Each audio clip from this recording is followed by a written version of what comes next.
Bonjour à tous. Aujourd'hui, nous allons lire la première lettre de Pierre. Pierre, apôtre de Jésus-Christ, salue ceux que Dieu a choisis et qui vivent en étrangers dispersés dans les provinces du Pont, de Galatie, de Cappadoce, d'Asie et de Bithynie. Dieu le Père vous a choisis d'avance, conformément à son plan, et vous lui avez été consacrés par l'Esprit pour obéir à Jésus-Christ et être purifiés par l'aspersion de son sang. Que la grâce et la paix vous soient abondamment accordées. Loué soit Dieu le Père de notre Seigneur Jésus-Christ. Dans son grand amour, il nous a fait naître à une vie nouvelle, grâce à la résurrection de Jésus-Christ d'entre les morts, pour nous donner une espérance vivante. Car il a préparé pour nous un héritage qui ne peut ni se détruire, ni se salir, ni perdre sa beauté. Il le tient en réserve pour vous, dans les cieux, vous qu'il garde par sa puissance au moyen de la foi, en vue du salut qui est prêt à être révélé au moment de la fin. Voilà ce qui fait votre joie, même si actuellement il faut que vous soyez attristés pour un peu de temps par diverses épreuves. Celles-ci servent à éprouver la valeur de votre foi. Le feu du creuset n'éprouve-t-il pas l'or, qui pourtant disparaîtra un jour? Mais beaucoup plus précieuse que l'or périssable est la foi qui a résisté à l'épreuve. Elle vous vaudra louange, gloire et honneur aux yeux de Dieu lorsque Jésus-Christ apparaîtra. Jésus, vous ne l'avez pas vu, et pourtant vous l'aimez. Mais en plaçant votre confiance en lui, sans le voir encore, vous êtes rempli d'une joie glorieuse qu'aucune parole ne saurait exprimer, car vous obtenez le salut de vos âmes, qui est le but de votre foi. Ce salut a fait l'objet des recherches et des investigations des prophètes qui ont annoncé d'avance la grâce qui vous était destinée. Ils cherchaient à découvrir à quelle époque et à quels événements se rapportaient les indications données par l'Esprit du Christ. Cet Esprit était en eux et annonçait à l'avance les souffrances du Messie et la gloire dont elles seraient suivies. Il leur fut révélé que le message dont ils étaient chargés n'était pas pour eux, mais pour vous. Et ce message vous a été communiqué maintenant par ceux qui vous ont annoncé la bonne nouvelle par la puissance de l'Esprit Saint envoyé du ciel, et les anges eux-mêmes ne se lassent de le découvrir. C'est pourquoi tenez votre esprit en éveil et ne vous laissez pas distraire. Mettez toute votre espérance dans la grâce qui vous sera accordée le jour où Jésus-Christ apparaîtra. Comme des enfants obéissants, ne vous laissez plus diriger par les passions qui vous gouvernaient autrefois, au temps de votre ignorance. Au contraire, tout comme celui qui vous a appelé est saint, soyez saints dans tout votre comportement. Car voici ce que Dieu dit dans l'Écriture. Soyez saints, car je suis saint. Dans vos prières, vous appelez Père celui qui juge impartialement tout homme selon ses actes. Par conséquent, pendant tout le temps qui vous reste à passer dans ce monde, manifestez par votre manière de vivre le respect que vous lui portez. Vous avez été libérés de cette manière futile de vivre que vous ont transmise vos ancêtres, et vous savez à quel prix. Ce n'est pas par des biens qui se dévaluent comme l'argent et l'or, non. Il a fallu que le Christ, tel un agneau pur et sans défaut, verse son sang précieux en sacrifice pour vous. Dès avant la création du monde, Dieu l'avait choisi pour cela. Et il a paru dans ces temps qui sont les derniers pour agir en votre faveur. Par lui, vous croyez en Dieu qu'il a ressuscité des morts et lui a donné la gloire. Ainsi votre foi et votre espérance sont tournées vers Dieu. Par votre obéissance à la vérité, vous avez purifié vos âmes, afin d'aimer sincèrement vos frères. Aimez-vous donc ardemment les uns les autres de tout votre cœur, car vous êtes nés à une vie nouvelle, non d'un homme mortel, mais d'une semence immortelle, la parole vivante et éternelle de Dieu. En effet, il est écrit « Tout homme est comme l'herbe des prés, toute gloire humaine comme la fleur des champs. L'herbe sèche et sa fleur tombe, mais la parole du Seigneur demeure éternellement. » Or, cette parole, c'est la bonne nouvelle qui vous a été annoncée. Rejetez donc toutes les formes de méchanceté et de ruse, l'hypocrisie, la jalousie et toute médisance.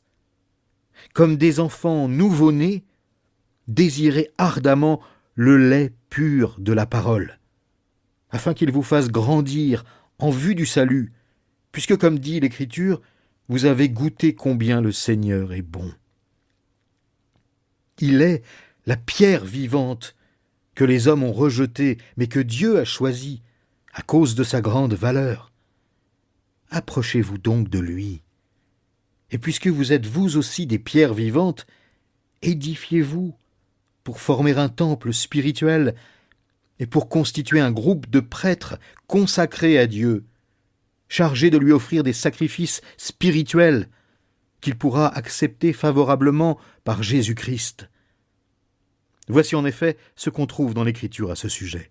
« J'ai choisi une pierre de grande valeur, et je la pose en Sion, à l'angle de l'édifice.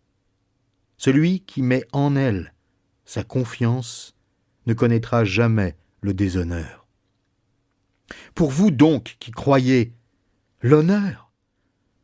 Mais pour ceux qui ne croient pas, la pierre rejetée par les constructeurs est devenue la pierre principale à l'angle de l'édifice, une pierre qui fait tomber, un rocher qui fait trébucher. Parce qu'ils refusent de croire à la parole, il leur arrive ce qui était prévu pour eux. Ils tombent à cause de cette pierre. Mais vous êtes une race élue, une communauté de rois prêtres, une nation sainte, un peuple que Dieu s'est acquis, pour que vous célébriez bien haut les œuvres merveilleuses de celui qui vous a appelé à passer des ténèbres à son admirable lumière. Car vous, qui autrefois n'étiez pas son peuple, vous êtes maintenant le peuple de Dieu. Vous qui n'étiez pas au bénéfice de la grâce de Dieu, vous êtes à présent l'objet de sa grâce. Mes chers amis, vous êtes dans ce monde comme des étrangers, des hôtes de passage. C'est pourquoi je vous le demande, ne cédez pas aux désirs de votre propre nature. Ils font la guerre à l'âme. Ayez une bonne conduite au milieu des païens. Ainsi, dans les domaines même où ils vous calomnient en vous accusant de faire le mal, ils verront vos bonnes actions et loueront Dieu le jour où il interviendra dans leur vie. Pour l'amour du Seigneur, soyez soumis à toute créature humaine, au roi qui détient le pouvoir suprême, comme à ses gouverneurs chargés de punir les malfaiteurs et d'approuver les gens honnêtes. Car voici ce que Dieu veut, c'est qu'en pratiquant le bien, vous réduisiez au silence toutes les calomnies portées contre vous par les insensés, les ignorants.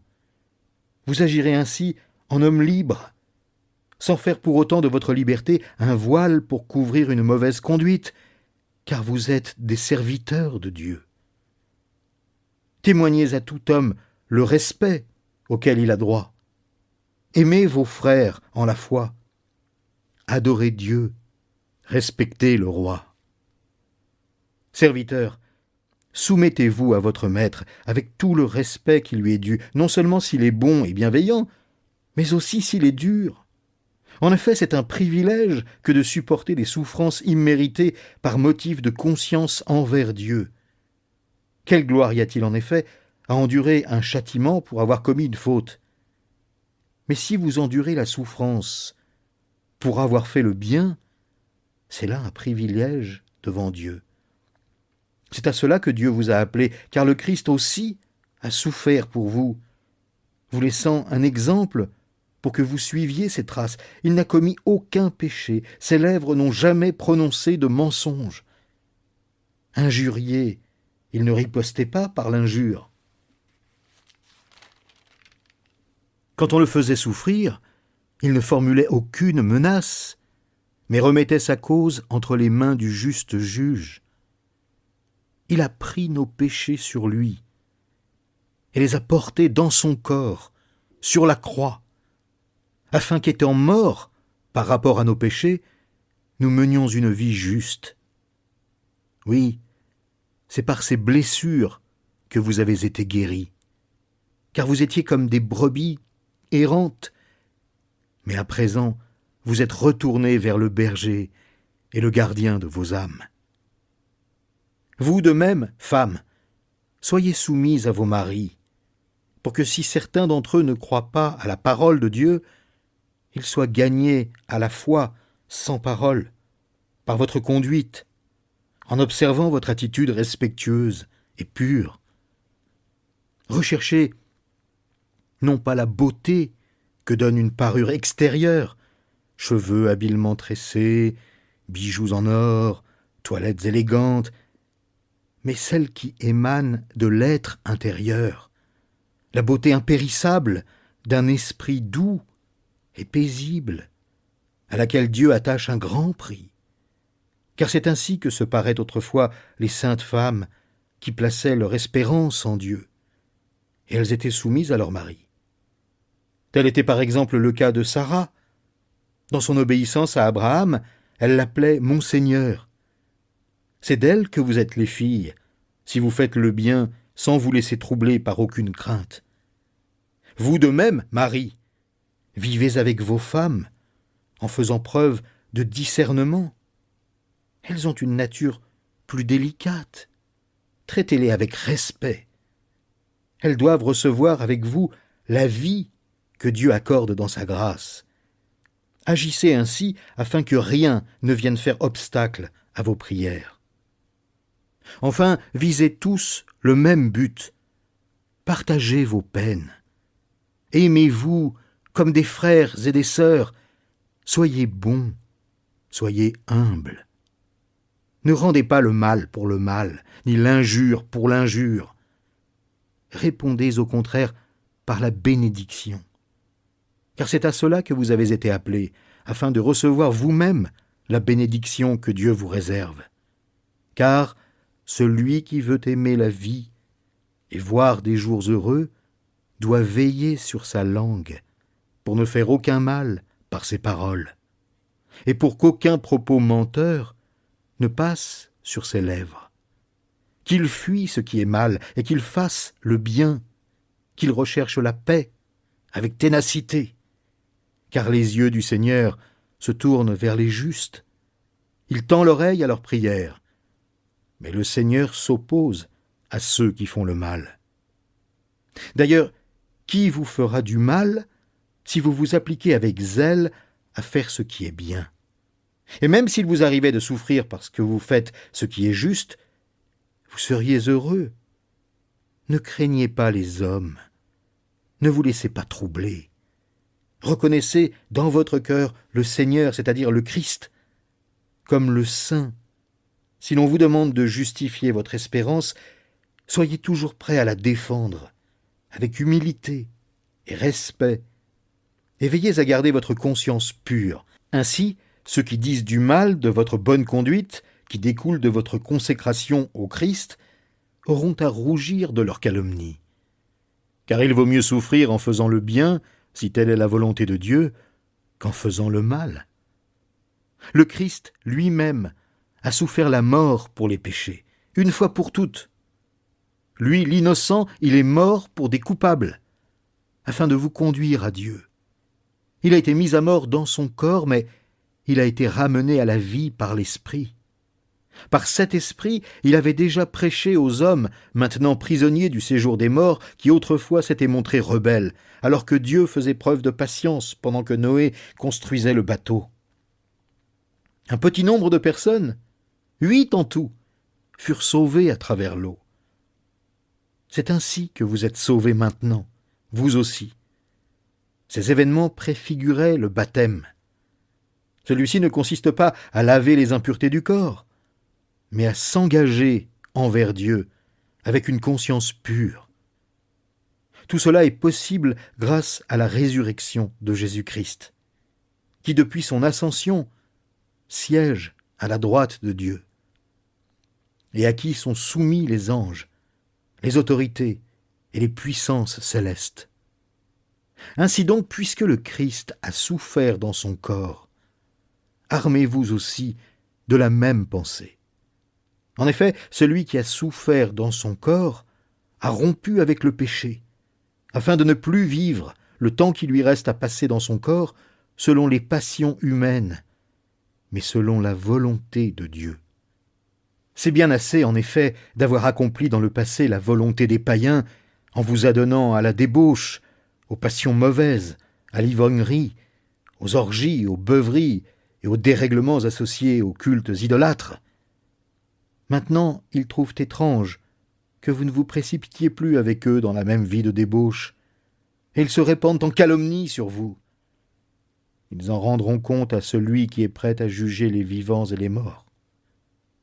C'est pour cela d'ailleurs que la bonne nouvelle a aussi été annoncée à ceux qui maintenant sont morts, afin qu'après avoir subi la même condamnation que tous les hommes dans leur corps, ils vivent selon Dieu par l'Esprit.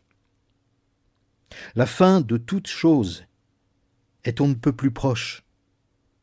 Menez donc une vie équilibrée et ne vous laissez pas distraire, afin d'être disponible pour prier. Avant tout, aimez-vous ardemment les uns les autres, car l'amour pardonne un grand nombre de péchés. Exercez l'hospitalité les uns envers les autres, sans vous plaindre. Chacun de vous a reçu de Dieu un don particulier, qu'il le mette au service des autres, comme un bon gérant de la grâce infiniment variée de Dieu. Que celui qui parle transmette les paroles de Dieu. Que celui qui sert accomplisse sa tâche avec la force que Dieu donne. Agissez en toutes ces choses de manière à ce que la gloire revienne à Dieu par Jésus-Christ, à qui appartiennent la gloire et la puissance pour l'éternité. Amen. Mes chers amis, vous avez été plongés dans une fournaise qui éprouve votre foi. N'en soyez pas surpris, comme s'il vous arrivait quelque chose d'anormal. Au contraire, réjouissez-vous, car vous participez aux souffrances du Christ afin d'être remplis de joie. Quand il paraîtra dans toute sa gloire, si l'on vous insulte parce que vous appartenez au Christ, heureux êtes-vous, car l'Esprit glorieux, l'Esprit de Dieu, repose sur vous.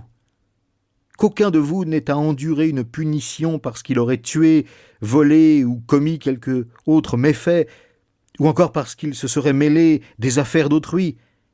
Mais si c'est comme chrétien qu'il souffre, qu'il n'en éprouve aucune honte, qu'il fasse au contraire honneur à Dieu en se montrant digne de ce nom. C'est ici la première étape du jugement. Il commence par le peuple de Dieu. Et s'il débute par nous, quel sera le sort final de ceux qui refusent de croire à l'évangile de Dieu? Comme le dit l'Écriture, si le juste est sauvé à travers toutes sortes de difficultés, que vont devenir le méchant et le pécheur? Ainsi donc que ceux qui souffrent parce qu'ils obéissent à la volonté de Dieu s'en remettent entièrement au Créateur, qui est fidèle et qu'il continue à faire le bien. Je ferai à présent quelques recommandations à ceux parmi vous qui sont responsables de l'Église. Je leur parle en tant que responsable comme eux et témoin des souffrances du Christ, moi qui ai aussi part à la gloire qui sera bientôt révélée. Comme des bergers, prenez soin du troupeau que Dieu vous a confié. Veillez sur lui, non par devoir, mais de plein gré, comme Dieu le désire.